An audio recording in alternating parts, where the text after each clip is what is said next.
I hate that term, giving back. I never give back, ever, because I never took anything from anybody. So I don't have to give anything back. Right. Now, I give to my community. I give my time and my money and my resources, but I never give back. Be prepared to go to war. Be prepared for battle every single day. Entrepreneurs have a higher level of PTSD than military members.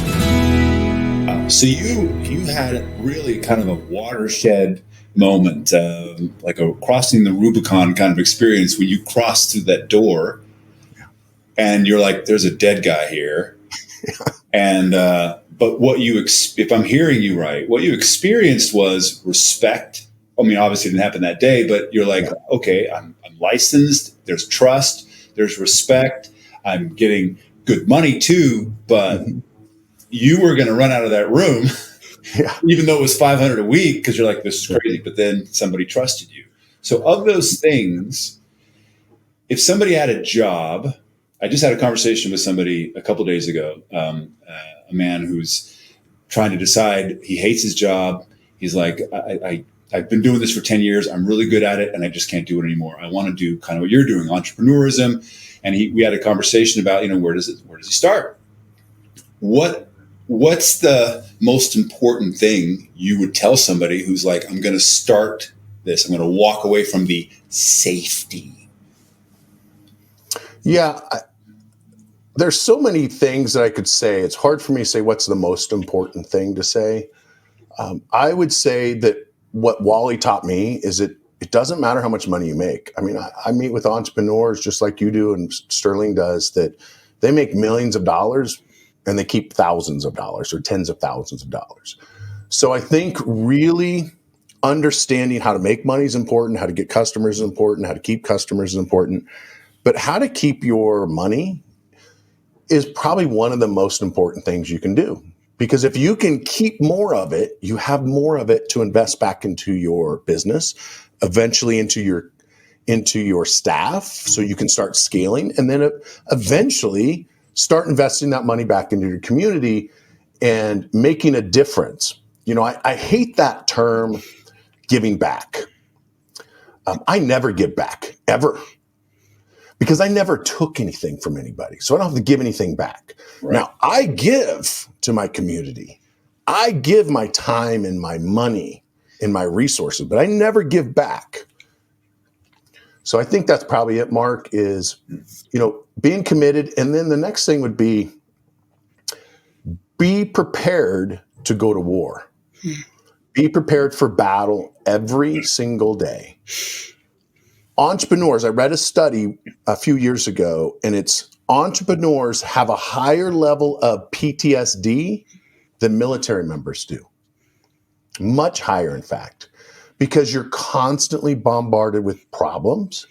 And what I found is good entrepreneurs, like the ones that are really, really successful, they thrive on solving problems. And unfortunately, some of them get really addicted to it. And so they start tinkering with their business a little bit, and then they break it. And they're like, oh, now I can fix this problem, because they constantly want to solve problems. Yeah, I definitely agree with that. We were just having this conversation a few weeks ago, and I was telling Mark, like, this is what it looks like when it's working.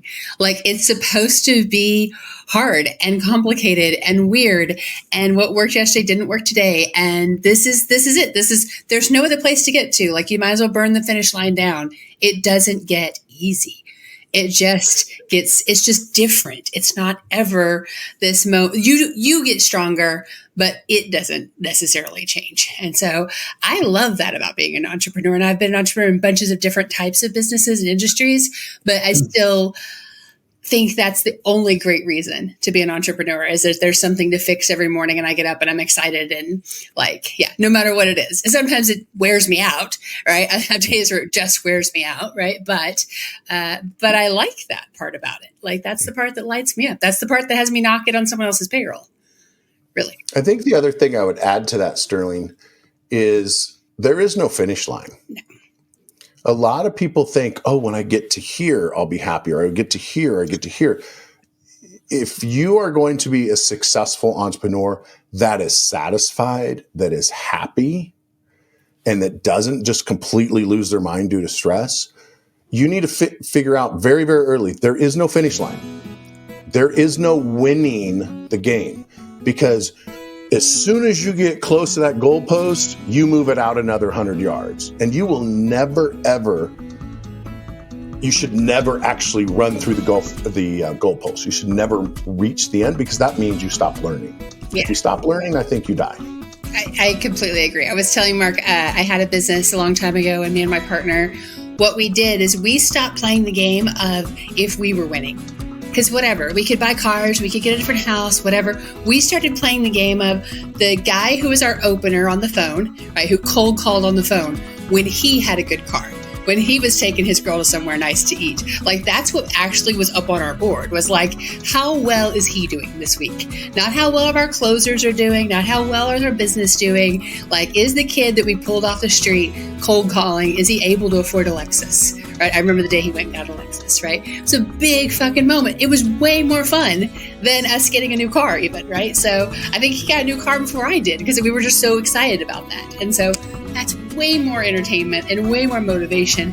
And then you just start over every month, because that's the way that kind of industry works. Like 31 days and day one is day one again. And so, I love that. That super lights me up.